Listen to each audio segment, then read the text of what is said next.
ગુજરાતના પૂર્વ મુખ્યમંત્રી વિજયભાઈ રૂપાણીનું અમદાવાદની પ્લેન ક્રેશ દુર્ઘટનામાં અવસાન થતા તેમના પૈતૃક ગામ ચણાકામાં શોકનો માહોલ છે।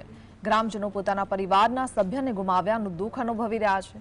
રૂપાણી પરિવારના સુરાપુરા અને કુળદેવીના દર્શન માટે વિજયભાઈ અવારનવાર ગામમાં આવતા। ગ્રામજનો સાથે તેમનો પારિવારિક નાતો હતો। ગામની કોઈ પણ મુશ્કેલીમાં તેઓ તાત્કાલિક મદદ કરતા। વિજયભાઈના અવસાનથી ચણાકામાં સ્વજન ગુમાવ્યાનો શોકમય માહોલ છવાયો છે। પણ પોતે સીએમ હતા ત્યારે અમારા ગામની અંદર વર્ષમાં 2 થી 3 વખત આવતા અને ગામના દરેક લોકોને, નાના મોટા દરેક લોકોને, સ્ત્રીઓને, દીકરીઓને, વૃદ્ધોને, બાળકોને તમામને મળતા।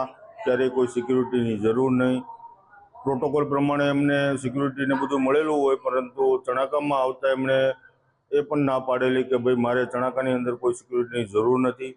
જ્યારે પણ ગામના પ્રશ્નો હોય, રોડ રસ્તાના પ્રશ્નો હોય, પાણીના પ્રશ્નો હોય, વીજળીના પ્રશ્નો હોય, દવાખાનાના પ્રશ્નો હોય, સ્કૂલના પ્રશ્નો હોય, શૈક્ષણિક કાર્યમાં પણ કાંઈ ઘટતું હોય તો તમામ પ્રકારે અમારે છૂટા મનથી અમે એમને રજૂઆત કરતા।